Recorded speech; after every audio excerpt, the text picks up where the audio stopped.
What's up, everybody? John here at Metal Aviation, and I want to do a quick follow-up video to the last video I did. In the last video, I showed you how to make a really cool startup audio file for your Radiomaster TX16S. Now, that's an OPENTX radio, so that audio file would actually apply to any OPENTX radio. So that's kind of what this video is for. It's about the file format. This is for someone who's quickly searching through YouTube, trying to figure out what that final file format is so they can get their audio files converted on the radio and get out and fly. If that's what you're here for, you came to the right place. If you look directly above me, you'll see the file format required for OPENTX. That file format is 16-bit, 32,000 hertz, 512 kbps mono wave PCM file. Don't worry about the PCM part of it. If your audio program only saves to wave, that's good enough. If that's why you're here, you've got the information, get that radio updated and get out and start having some fun flying. If you want to stick around for a couple minutes, I'm going to go ahead and convert this WAV file you see behind me to the proper format needed for OPENTX. So let's get to it. Before we get started, just kind of want to go over the program. I use GoldWave.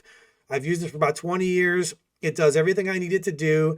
There's plenty of other programs out there that'll do the same thing. Audacity is very popular. SoundForge is good. And there's some free ones that should be able to do everything that GoldWave can do.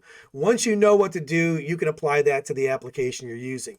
So the first step we're going to do, which is actually going to do the bulk of the work, is just convert this to a WAV file and mono all in one shot. To do that in GoldWave, I click File. I drop down to Save As. And underneath the file name here, there's a drop down. We'll click that and we'll choose WAV. Underneath that, there's another drop down. We'll click that and we'll choose the type of WAV that we want. We want PCM 16-bit mono. We'll go ahead and save that. Hit yes.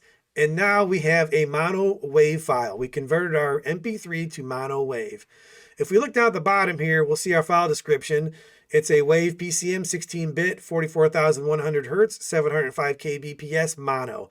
So we're almost there. Let's go ahead and listen to it and see what it sounds like after the first conversion. So it sounds a little worse. It's in mono, but nothing detrimental. This will sound fine in that little crappy speaker, that you have on your transmitter. So we're in good shape here. So now we just have the kbps and the hertz to worry about. The kbps I'm not worried about at all, because once we resample this down to 32,000 hertz, the kbps is going to fall right in line to what we need. So the next step is going to be resampling. In GoldWave, to resample, we choose Effect, and down at the very bottom we have the resample option. So we already have the current rate is highlighted. We'll just drop down, choose 32,000 hertz. Go ahead and click OK, and boom, it is at 32,000 hertz now. If we look at our description, we'll see wave, PCM, 16-bit, 32,000 hertz. And just as I said, we're at 512 kbps. So we're exactly where we need to be. Let's go ahead and listen to it and see how different it sounds.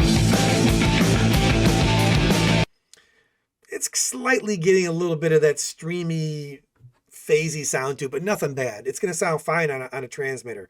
So this file is ready to go. All we need to do is save it and slap it on our radio.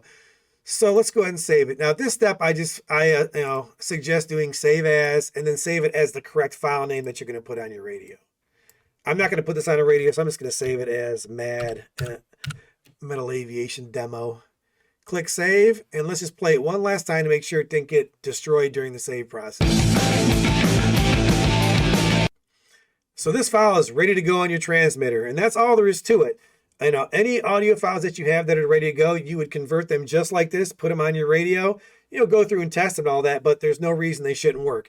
And that's all there is to it. If you have any questions on converting audio files, if you have any problems, be more than happy to help you out. Drop any comments or questions in the comment section below. If you like our videos, make sure you subscribe, notify. That really helps us out, kind of gives us some motivation to keep the videos going.